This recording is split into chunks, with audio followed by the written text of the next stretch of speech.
de organismos que vivieron en ese medio acuático. La precipitación de este carbonato genera, a diferencia del yeso, cristales microscópicos pero muy abundantes que se acumulan formando una especie de barro, que puede incluir también restos de conchas y caparazones. La precipitación se produce por cambios en las condiciones físico-químicas del agua, es decir, por variaciones en parámetros como la temperatura, la salinidad, el pH, etc.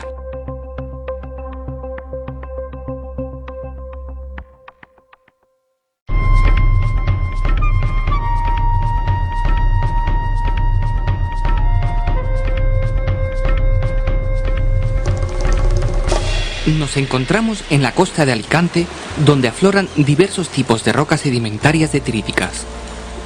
En la zona de Altea, encontramos conglomerados formados por la sedimentación y compactación de cantos gruesos. ¿Por qué se encuentran aquí estos cantos sueltos en la orilla del mar? Porque el agua no ha tenido la suficiente energía para introducirlos mar adentro. Entonces, ¿un conglomerado sería una roca con cantos como estos unidos entre sí? Si te fijas, Gea, en los conglomerados no solo hay cantos, sino que también hay un material detrítico de grano más fino, llamado matriz, que se introdujo entre los cantos y que hace de cemento, uniendo unos cantos a otros. Así, un conglomerado está formado por cantos y por matriz. Entendido. ¿Podemos ahora ver rocas detríticas de grano más fino? Sí, aquí en el Cabo de las Huertas se encuentra un afloramiento de rocas detríticas de grano medio, es decir, de areniscas.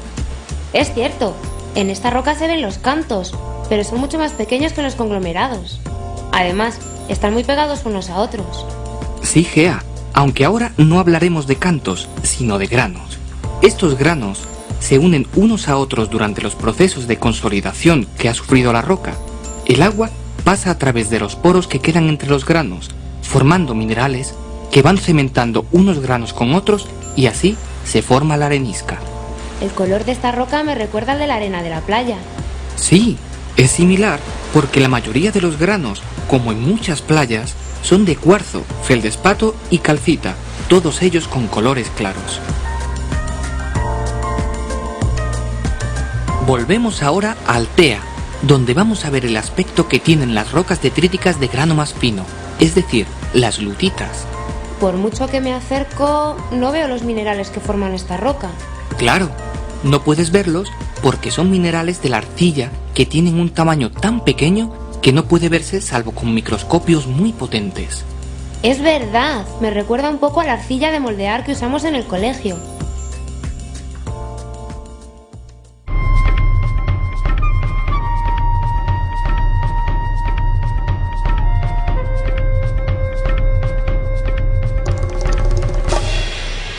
Aquí, cuando baja la marea en los acantilados de Rodiles en Asturias, encontramos un afloramiento espectacular de las rocas sedimentarias químicas más abundantes, las calizas. Parece que en este sitio las rocas se ordenan en capas. Sí, la formación de esta caliza ha sido rítmica, es decir, primero se forma una capa de un color y después otra de un color más oscuro, repitiéndose el proceso muchas veces. No veo los minerales que forman esta roca. ¿Es porque la roca es muy oscura? Esta roca está formada principalmente por calcita, aunque los cristales son tan pequeños que no pueden observarse a simple vista. El color de la roca no es debido al tamaño de los cristales, sino a que tiene una cierta cantidad de materia orgánica en su interior que la da ese aspecto casi negro. Además, se ven algunas cosas blancas dentro de la roca. Estas figuras que ves son secciones de conchas fosilizadas, que forman parte de la propia caliza, ya que quedaron atrapadas cuando la roca aún no estaba consolidada en el fondo del mar. Por tanto, estás viendo una caliza con restos fósiles de organismos que vivieron hace muchos millones de años. Hasta aquí hemos visto distintos tipos de rocas sedimentarias. Las detríticas, con ejemplos de conglomerados, areniscas y lutitas, y las químicas, con las calizas que acabamos de ver.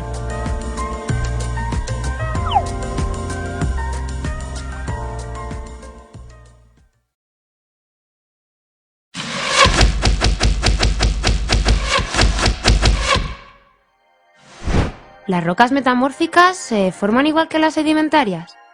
No, Gea. Las rocas metamórficas se forman mediante la transformación conocida como metamorfismo, de una roca preexistente que puede ser ígnea, sedimentaria o metamórfica.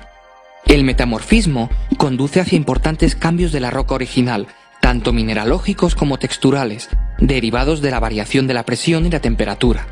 Por tanto, la roca metamórfica final dependerá, por una parte, de las condiciones de presión y temperatura, y por otra, del tipo de roca original, lo que implica la existencia de una gran variedad de tipos de rocas metamórficas. En términos generales, las rocas metamórficas pueden dividirse en dos grandes grupos, en función del tipo de proceso que han sufrido, es decir, del tipo de metamorfismo, que puede ser regional o de contacto. Pero, ¿qué es eso del metamorfismo regional? El metamorfismo regional se denomina así porque afecta a grandes sectores de la corteza terrestre. Podemos considerar una roca sedimentaria de grano fino como una lutita, que se encuentra en la superficie de la placa litosférica oceánica y que poco a poco se introduce debajo de la placa continental. Los minerales arcillosos reaccionan frente al progresivo aumento de la presión y la temperatura, destruyéndose a la vez que se generan otros nuevos, más estables frente a las nuevas condiciones. Además, también cambia la textura de la roca, ya que los nuevos minerales que crecen se orientan en planos de aplastamiento, gracias a la presión litostática que ejerce el peso del continente. Esta orientación origina lo que se conoce como esquistosidad, que se manifiesta en la roca como superficies planas de rotura, muy evidentes en rocas similares a las pizarras. Bueno, pero me dijiste que había otro tipo de metamorfismo, ¿no? Sí, Gea, aunque es mucho menos importante que el regional, el metamorfismo de contacto se produce cuando la placa litosférica comienza a fundirse al alcanzar una gran temperatura y llegar a una determinada profundidad. El magma que se genera asciende a través de la placa continental y se instala en su interior, encajándose entre las rocas que están mucho más frías que el magma. Si suponemos que el magma se encaja en rocas sedimentarias arcillosas como las lutitas, estas reaccionarán ante el aumento de la temperatura, formándose una aureola alrededor del magma donde las lutitas se transforman en corneanas. Habitualmente, en la aureola crecen nuevos minerales como la andalucita o la cordierita, estables dentro del nuevo rango de temperatura.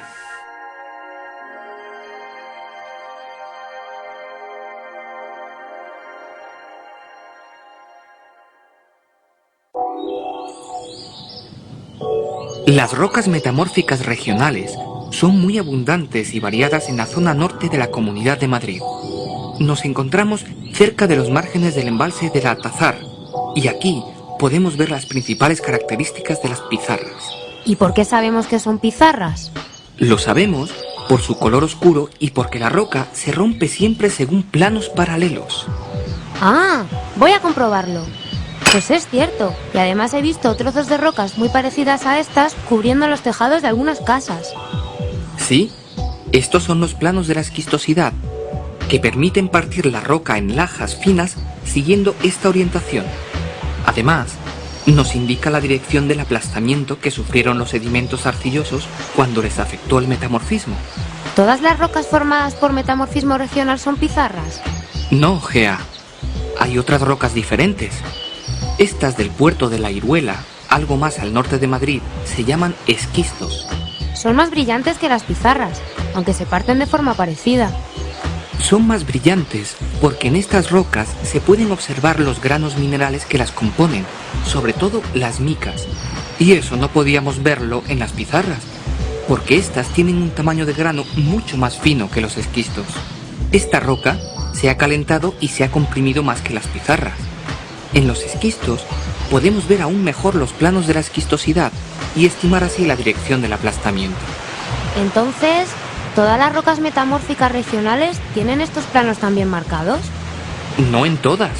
Los gneisses, como estos de Cabanillas de la Sierra, se han formado a partir del metamorfismo regional de otras rocas, concretamente de granitos que no tenían muchas micas originalmente.